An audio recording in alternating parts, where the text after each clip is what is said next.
So today, how many people, first of all, know or have heard of RFSoC or RFSoC? People say it different ways. Some people have, yeah, okay.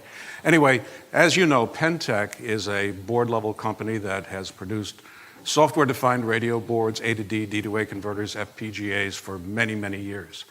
Typically what we do is we come out with the latest products based on the latest devices from people who make FPGAs or A to D converters or maybe even processors or DSPs. We put them together. This presentation is going to be talking about a new kind of product that does those functions in a completely different way for the first time. So let's take a look. First of all, RFSoC stands for Radio Frequency on a Chip. What we're going to do is look at what that is. It's a product of Xilinx, and it's getting a lot of attention. We're going to look at some market opportunities, the challenges of designing with the RFSoC chip, the module concept that we're proposing, and then how it can migrate to different form factors, and then we'll just do a summary of it. So first of all, let's see, where did this first come about? In February, almost 2 years ago, Xilinx announced the RFSoC chip, and it was quite a lot of big news. And it combines the RF section with a MP, or a multiprocessor system on chip, which has been around for a while, but putting everything into a single chip. So this was announced as something that was, you know, breaking all kinds of disruptive integration, architecture, and all these big fancy words. And in fact, it really is. And I'll try to show you how and why.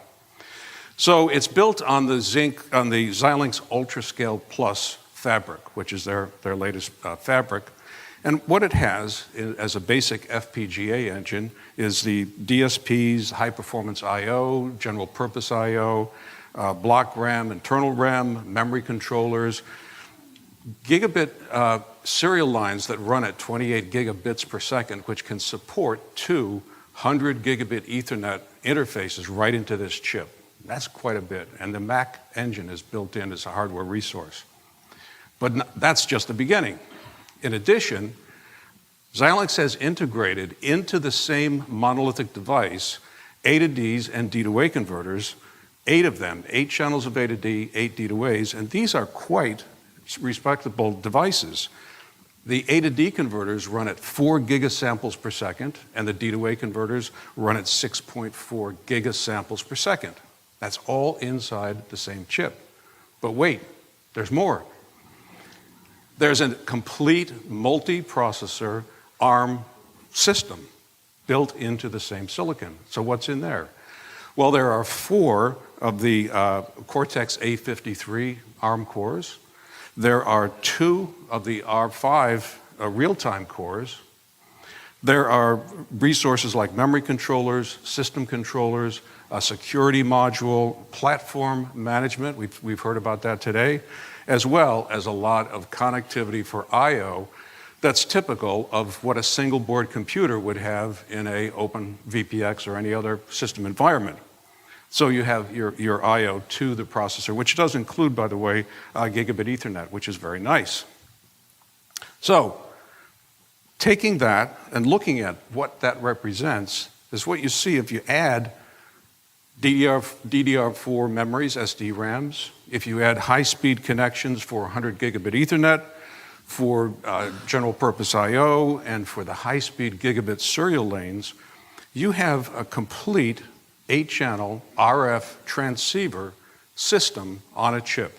And that is really what the remarkable announcement that Xilinx made back in that February announcement in 2017. So of course, this is a new part. We got to build something with it. So let's take a look a little bit at who might be interested in such a thing. Well, first of all, there's a lot of Mil-Aero applications, radars. Every radar system now is mostly a phased array antenna, where you have multiple A to D converters and D to A converters driving and receiving signals to and from the antenna for steered operation, electronically steered arrays. And there's a lot of those kinds of systems all throughout the military especially. Also, countermeasures, very fast, low latency paths from the A to D converter through some processing event like that an FPGA could do to a D to A converter to do things like countermeasures, avoid attacks, jamming, spoofing, so forth. And then communications. Communications is a two-way street. You need to receive, you need to transmit.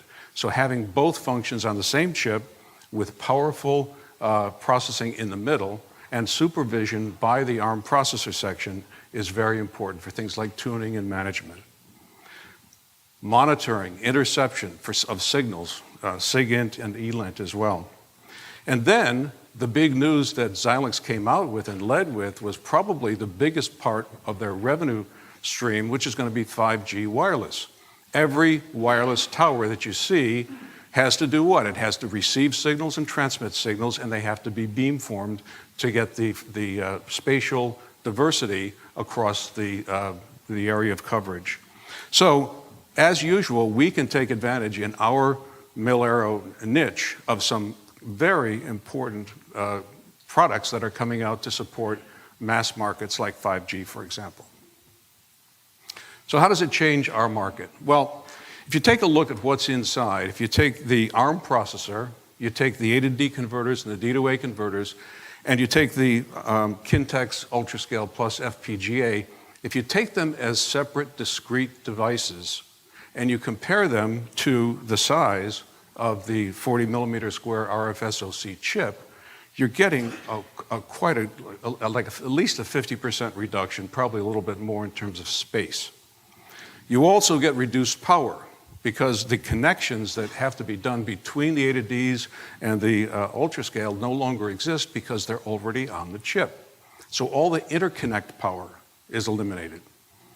You have cost savings because it's a more efficient, more economical implementation, and it's very low latency compared to most other solutions which are now using JESD 204 links in the A to D and D to A converter interfaces. So what does all this mean? What can it do for us?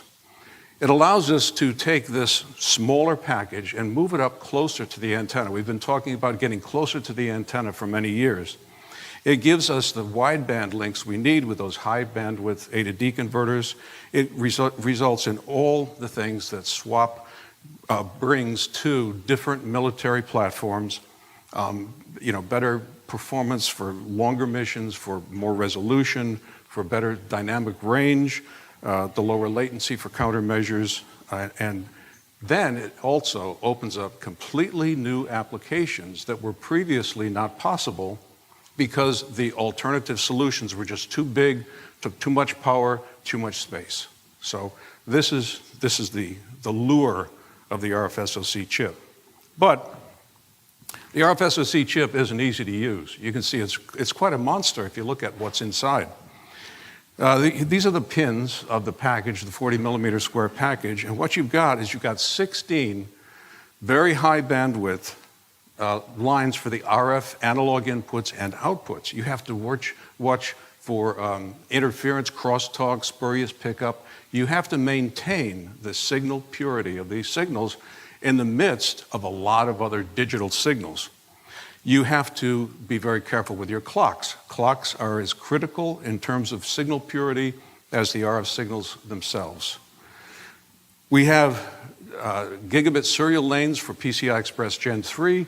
We've got the 28 gigabit lanes for the 200 gigabit Ethernet. These are, very high speed. They radiate a lot. You have to tame those signals to avoid contamination. The chip requires 13 different power supplies, okay? That's really convenient, right? So some of them have to be very heavily filtered. Some of them have to be, very well regulated in terms of accuracy. The ARM processor has I/O, which includes the 1 gigabit Ethernet, and then it supports 2 banks, one for the FPGA and one for the ARM processor of DDR4 memory running at 2,400 mega transfers per second.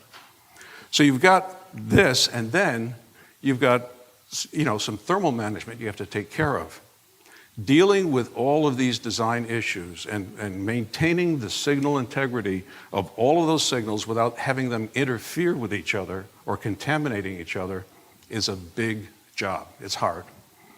So we really ask our customers, what do you want? What can we do to help you get from this chip, which you like, to wherever you're going in the most efficient way? How long is it going to take a customer to deal with all these issues if he makes his own board? If we make a board for him, is it going to meet his requirements? And how can I cut my development time? So we had feedback from customers that said, this is really great, but I need something that's small because I've got to go into a small space. We've had other customers that say, I need it on a VPX board because I'm going into an embedded system. So we had a lot of different answers. But many of these customers wanted something that they could put into a very small, limited space environment. And so we tried to figure out how can we get this product into the hands of our customers so they can take advantage of the chip. So we came up with an idea. What if we were to follow a lot of the standard practices in our industry for many years and make some kind of a mezzanine card? Unfortunately, the mezzanines that we're making now, the FMC and the XMCs, really don't lend it very well to the extreme amount of I/O that the RFSoC chip presents. It's a very challenging device, as you can see. So we came up with an idea. What if we made a small module that took all the hard parts of the infrastructure to support the care and feeding and the connectors for the RFSoC chip and kind of abstracted it into a little bit easier form factor?